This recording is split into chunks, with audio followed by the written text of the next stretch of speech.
देशातल्या काही मोजक्याच लोकसभा लढतीवर नागरिकांचं लक्ष असणार आहे। त्यामध्ये नागपूर लोकसभाची लढत आहे। यामध्ये काँग्रेसने आमदार विकास ठाकरे यांना नितीन गडकरी यांच्या विरोधात मैदानात उतरवलेलं आहे।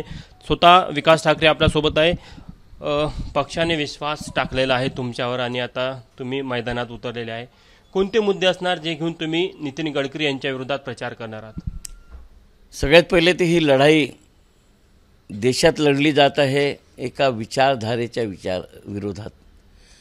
लोकशाही संपुष्टात आणण्यासाठी जो पक्ष लढत आहे, लोकशाही संपावी असं ज्यांना वाटतं, विरोधकच नसावा या देशात असं ज्यांना वाटतं आणि त्या सूडबुद्धीनं कारवाई करणाऱ्या पक्षाच्या विरोधात ही लढाई आहे। ही लढाई संविधान बदलण्याचं जे भाष्य करणारे खासदार आहे त्यांच्या पक्षाच्या विरोधात लढाई आहे।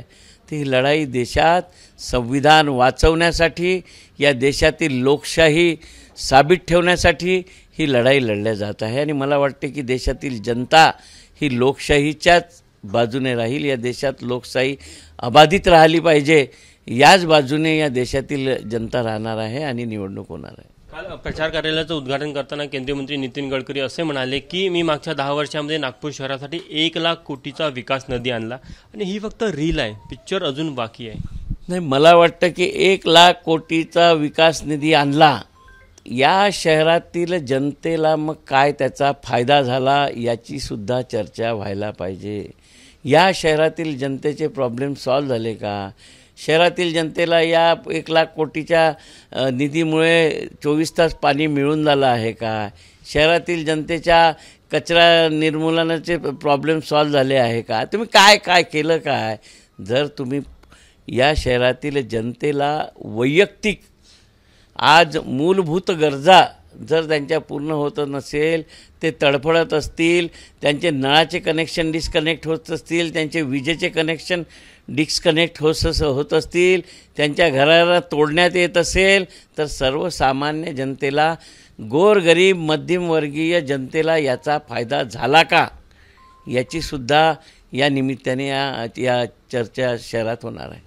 गडकरी यांच्या प्रचाराचा जो प्रमुख मुद्दा आहे मध्ये नागपूर शहरामध्ये ज्या पायाभूत सुविधा किंवा इन्फ्रास्ट्रक्चर उभं झालं तो त्यांचा कळीचा मुद्दा आहे। काय वाटतं तुम्हाला जो झालेला विकास आहे हा कशा प्रकारे आणि खरंच त्यामुळे शहराला फायदा झाला का? मला वाटतं की फक्त 10च वर्षात या शहराचा विकास झालेला नाही। जर त्यांचं म्हणणं असेल की 10च वर्षात सगळं काही झालं, तर मागच्या टर्ममध्ये 4 टर्म मुत्तेमवार साहेब या शहराचे खासदार होते, या राज्याचे मुख्यमंत्री विलासरावजी देशमुख होते, मी त्या काळात शहराचा महापौर होतो, तेव्हा IRDPची योजना आणली, हे स्वच्छ सुंदर शहर झालं। त्याच्यानंतर मुत्तेमवार साहेबांनी या मिहानचा पायाभरणा केला, मेट्रोसाठी ते पुढे आले, सगळं रेडीमेड मिळाल्यानंतर 10 वर्षात त्यांनी समोर सरकवलं। तर याचा अर्थ असं नाही की जादूची छडी फिरवली आणि फक्त 10 वर्षात हे सगळं झालं, असं नाही आहे। या शहरात जो जनप्रतिनिधी निवडून येतो त्याचं व्हिजन असतं आणि तो आपल्या शहराला, आपल्याला जो अधिकार प्राप्त होतो त्याच्यानुसार निधी उपलब्ध करून शहरात वेगवेगळ्या योजना आणण्याच्या मार्गावर असतो। या 10 वर्षाच्या आधीचे जे खासदार होते त्यांचं विजन होतं, गोसेखुर्दसाठी त्यांनी प्रयत्न केले, मिहानसाठी केले, त्यांनी मेट्रोसाठी केले, या शहरात इंटरनॅशनल एअरपोर्ट व्हावं याच्यासाठी केले, या शहराला विमानतळाला बाबासाहेब आंबेडकरांना अनेक कामं आहे जे 4 वेळा निवडून आलेल्या खासदारांनी केले। म्हणजे 10 वर्षात 2 वेळा निवडून आले आणि 4 वर्षात त्यांनी केलं नसतं, त्यांना निवडून नसतं दिलं। मिहान काँग्रेसची देणं असं म्हणत मला? हो, काँग्रेसची देणं मिहान। तर मला असं वाटतं की ज्या विकासामुळे शहरातील सामान्य जनतेला फायदा होईल याच्यावर या निवडणुकीत चर्चा होणार आहे। आणि आपण पाहत राहाल की जर मागच्या वेळेस पाऊस आला, लोकांच्या गाड्या नाल्यातल्या बोटीप्रमाणे त्या नाग नदीत वाहल्या, हे अनेक विषय आहे। आज लोक उन्हाळा येऊन झाला, पिण्याचं पाणी माझ्या मतदारसंघामध्ये किती मिळून झालं। कसं आहे, तुम्ही डेव्हलपमेंट केलं, त्या डेव्हलपमेंटचा फायदा सामान्य जनतेला झाला का? जो स्लममधला रहिवासी आहे, जो मध्यमवर्गीय रहिवासी आहे इथला, त्याला त्याचा काय फायदा झाला, तो कोणत्या आगीत होरपळत आहे, याच्याकडे कोणाचं लक्ष आहे का, हे सुद्धा निवडणुकीत स्पष्ट होणार आहे।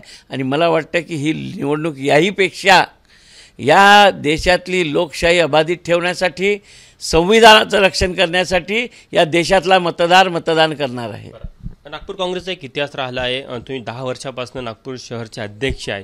काँग्रेसला एकसंघ ठेवणं हे किती आव्हानात्मक राहील, कारण की गटागटामध्ये नागपूरमध्ये देखील काँग्रेस आहे. आता कसं झालं आहे की काँग्रेसच्या नेत्यांनी कार्यकर्त्यांनी स्वतः एकसंघ होऊन मला उमेदवार घोषित केला आहे. तर ही आता जबाबदारी माझी नाही, त्यांचीच जबाबदारी आहे. ते सगळे एकत्रित होऊन 6ही मतदारसंघात प्रचाराला लागला आहे. आणि गेल्या 40 वर्षापासनं नव्हतं ते चित्र आता या शहरामध्ये आहे.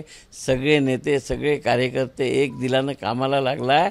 त्यांच्यासमोर प्रश्न एवढा आहे, फक्त लोकशाही अबाधित ठेवायची आहे आणि संविधान बदलण्याची भाषा वापरणाऱ्यांना धडा शिकवायचं हेच त्यांच्या लक्षात आहे. शेवटला प्रश्न, नितीन गडकरी किंवा भाजप यांचं लक्ष आहे की कुठेतरी 5 लाखाच्या मताधिक्याने त्यांना हा विजय मिळवायचा आहे.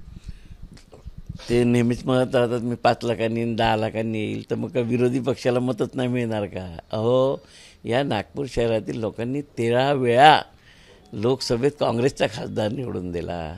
फक्त 2-3च ते आले, तेही त्या मोदीच्या लहरीमध्ये आले. ते मग मोदींनी 10 वर्षात काय दिवे लावले ते सुद्धा जनता पाहून झाली आहे.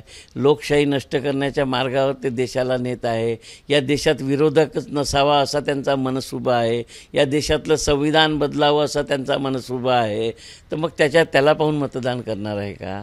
तर आपण एवढं म्हणजे असं म्हणजे तुम्ही 5 लाखांनी निवडून याल म्हणजे काँग्रेसला मतच नाही मिळणार. मग 13 वेळा कसं आहे, कोणत्याही शहरामध्ये विचारधारेची लढाई असते. ही विचारधारेची लढाई आहे. काँग्रेसची विचारधारा असणारे लोक इथे आहे म्हणूनच 13दा काँग्रेस आली आणि 3दा भाजपा आली. मागच्या 10 वर्षात पहिल्यांदा भाजपा आणण्याच्या देशभरातच मोदी लहर आली होती ती. आणि 10 वर्षात जनतेने पाहूनही घेतलं की मोदी लहर आल्यानंतर या देशातली लोकशाही नष्ट करायची आहे, या देशातलं संविधान बदलायचं आहे, या देशात जे विरोधक आहेत तगडे त्यांना जेलमध्ये टाकून विरोधी पक्षच बंद करायचा आहे. तर ह्या देशातली जनता हे सहन करणार आहे का? याच्या विरोधात मतदान करणारच आहे जनता. तर हे होते नागपूरचे काँग्रेसचे उमेदवार विकास ठाकरे.